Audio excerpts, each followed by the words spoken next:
Good afternoon dear students आज हम lesson पढ़ेंगे जो मैंने आपको लास्ट टाइम एक्टिविटी दिखाई थी कि डेज और नाइट्स कैसे फॉर्म होते हैं, कैसे बनते हैं डेज और नाइट एक टॉर्च और बॉल की मदद से, जो मैंने दिखाया था। आज हम वही लेसन अब पढ़ेंगे। बुक पे क्या दिया है, how days and nights are formed. One morning our teacher said today we will play a game in the room. एक सुबह को हमारे टीचर ने कहा कि आज हम अपने क्लासरूम में एक गेम खेलेंगे, और हम सारे खुश हो गए और सरप्राइज हो गए, हैरान भी हो गए और ये उत्सुक भी हो गए जानने के लिए कि क्या गेम होगी। गेम का नाम सुनते ही सारे खुश भी हो गए, उत्साहित भी हो गए, तो और उत्सुक भी हो गए जानने के लिए। तो सारे यही जानना चाहते थे कि गेम कौन सी खेलनी है। तो फिर इतने में हमारी टीचर ने कहा कि हमें एक डार्क रूम चाहिए, मतलब अंधेरा चाहिए कमरे में ये गेम खेलने के लिए। तो हमने सारे जो let's close the Windows and doors, तो सारे खिड़कियां दरवाजे हमने बंद कर दिए। We require a ball and a torch for playing this game. I have brought these things with me. तो मैम ने कहा हमें एक बॉल और टॉर्च चाहिए, तो वो मैं अपने साथ ही लेकर आई हूँ। I have kept the ball on one side and the torch on the other side of the table. तो मैम ने कहा कि मैंने एक कोने में बॉल रखी और दूसरे साइड पे टॉर्च रखी है। Now all of you will come in groups of 5 near the table, turn by turn, and look carefully at the light falling on the ball. तो अब 5-5 के ग्रुप में आप सब आ जाओ। पहले 5 आएंगे, फिर 5 आएंगे। तो अब ध्यान से देखना कि जो लाइट पड़ रही है बॉल के ऊपर, उस लाइट को आप ध्यान से देखना, उस बॉल को भी ध्यान से देखना, और सारा कुछ ही ध्यान से देखना। After going back to your seats, each one would write answers to the following two questions in the notebook. तो फिर मैम ने कहा कि अपनी अपनी जगह पे जाके ये 2 क्वेश्चन जो मैंने दिए हैं, इन 2 क्वेश्चंस का आप आंसर लिखोगे। On which part of the ball is the torch light falling? Why is there darkness on the other side of the ball? तो ये 2 क्वेश्चंस दिए। Most of the children wrote the following answer. तो ज़्यादातर बच्चों ने answer दिए। The light is falling on the side of the ball facing the torch. Ma'am ने पूछा था कि बॉल के किस साइड पे लाइट पड़ रही है, टॉर्च की लाइट कहाँ पर पड़ रही है। तो बच्चों ने आंसर दिया कि बॉल के उस साइड पे लाइट पड़ रही है जो साइड टॉर्च की मुंह की तरफ है। जिस साइड से टॉर्च से लाइट आ रही है उसी साइड से जो बॉल का वो साइड है, उसी साइड पे लाइट पड़ रही है। The other side of the ball is not getting any light. तो दूसरे साइड से बॉल बिल्कुल अंधेरा है, उधर से कोई लाइट नहीं पड़ रही है। Now the teacher said we will write the word light on the side of the ball which is getting the light from the torch, the darkness on the other side of the ball. तो हम लिखेंगे जिस side पे, जैसे यहाँ पर ये picture दी है कि इस हिस्से पे लाइट पड़ रही है तो यहाँ पर हम लाइट लिखेंगे, और इस हिस्से से पे लाइट नहीं पड़ रही है तो यहाँ पर डार्कनेस लिखेंगे। ठीक है। उसके बाद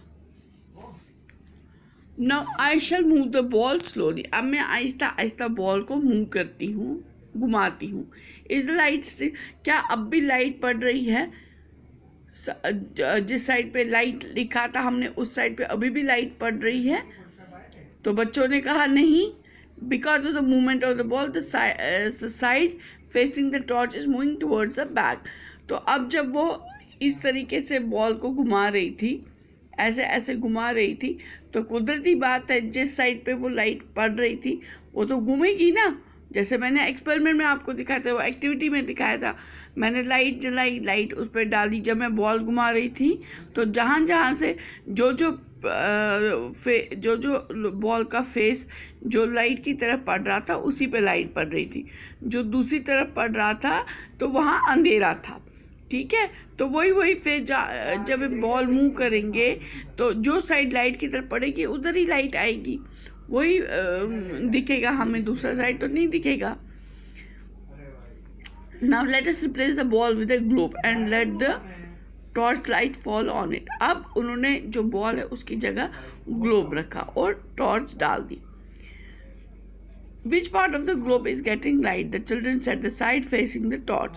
मैम ने पूछा कि अब भाई ग्लोब का जो ग्लोब है उस पर कहाँ पर लाइट पड़ रही है। तो कुदरती बात है, जो साइड जो ग्लोब का फेस टॉर्च की तरफ होगा, जिस साइड पे टॉर्च की तरफ वो मुड़ा होगा ग्लोब, उधर ही लाइट पड़ेगी, दूसरी साइड पे तो नहीं पड़ेगी।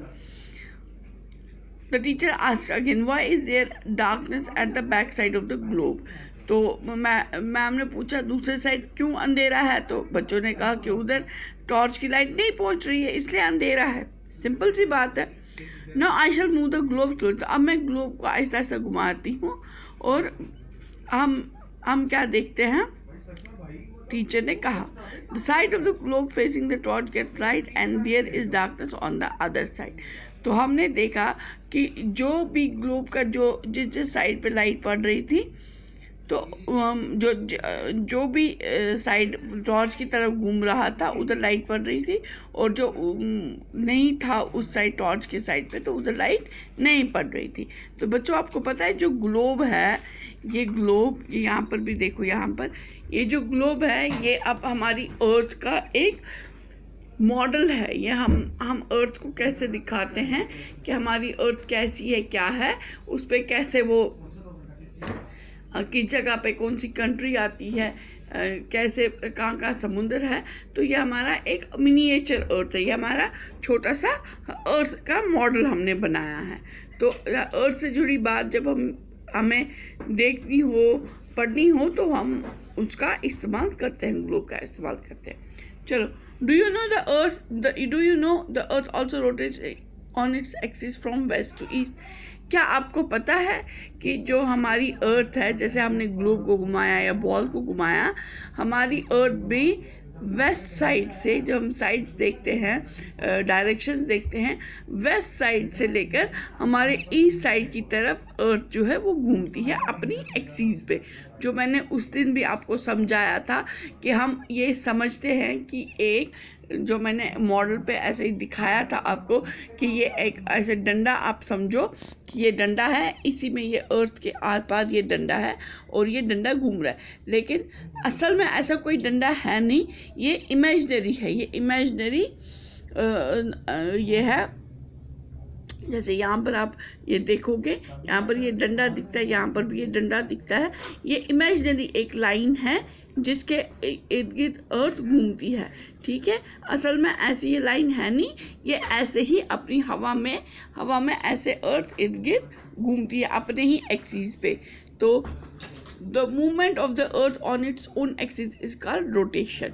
तो जब ये अपनी ही एक्सिस पे घूमती है तो इसको कहते हैं हम रोटेशन। जब ये अपने आप ही ऐसे ऐसे ऐसे घूमती है तो इसको हम कहते हैं रोटेशन, ठीक है। Day and night are formed due to this rotation of the earth. तो और जो ये अर्थ घूमती है, ये वजह होती है दिन और रात के बनने की। The part of the earth which get sunlight has day, the part which does not get light has night. तो जो जिस जगह पे रोशनी पड़ेगी सूरज की तो वहाँ दिन होगा, जिस जगह पे नहीं पड़ेगी तो वहाँ रात होगी। The earth completes one rotation on the axis in 24 hours। तो उसको 24 घंटे लगते हैं, जो मैंने उस दिन भी आपको समझाया था। ये पूरा एक चक्कर अगर यहाँ से शुरू किया उसने, ऐसे ऐसे ऐसे ये ऐसे वेस्ट टू ईस्ट घूमती है ना, तो ये ऐसे घूमेगी, ऐसे घूमेगी, ऐसे घूमेगी, ऐसे घूमेगी, ऐसे ऐसे ऐसे घूमते घूमते घूमते जब यहाँ पूरा एक चक्कर हो जाएगा तो इसको ये चक्कर लगाने में 24 घंटे लगते हैं, ठीक है। We call it a day। तो हम इसको पूरा एक दिन कहते हैं, जो हम कहते हैं पूरे एक दिन एक रात, पूरा एक दिन माना जाता है, पूरे 24 घंटे। The earth also revolves around the sun। अब एक और बात है जो मैंने उस दिन मुझे पूरा ध्यान में नहीं आपको समझाया था कि नहीं, ये जो सन है, जैसे यहाँ पर सन है, तो ये जो अर्थ है ये पूरा एक चक्कर भी लगाती है सन के इर्द गिर्द, अपनी जगह घूमते घूमते ये ऐसे ऐसे ऐसे ऐसे अपनी जगह भी घूम रही है और सन के इर्द गिर्द भी घूम रही है, ठीक है। ये देख लो आप, ये सन के इर्द गिर्द भी घूम रही है, ठीक है। जो ये सन के इर्द गिर्द घूमती है इसको कहते हैं रिवोल्यूशन। क्या कहते हैं? रेवोल्यूशन। तो एक revolution, the time taken by the earth to complete one revolution around the sun is called 1 year. तो जो ये अपनी एक्सिस पे जो ये अर्थ घूमती है उसको कहते हैं रोटेशन, और सन के इर्द गिर्द जो ये अर्थ घूमती है उसको कहते हैं रेवोल्यूशन। तो एक रोटेशन कंप्लीट करने में इसको 24 घंटे लगते हैं, और एक रेवोल्यूशन कंप्लीट करने में इसको 1 साल लगता है, पूरा 1 साल लगता है। ठीक है बच्चों, तो ये था हमारा लेसन। अब हम ऑरल वर्क, तो अब जो इसकी एक्सरसाइज है ये हम नेक्स्ट वीडियो में इसकी हम एक्सरसाइज करेंगे सारी। ठीक है बच्चों, तो नेक्स्ट वीडियो में इसकी एक्सरसाइज करेंगे, और आज हमने ये चैप्टर पढ़ लिया। Okay bye, take care, stay home, stay safe.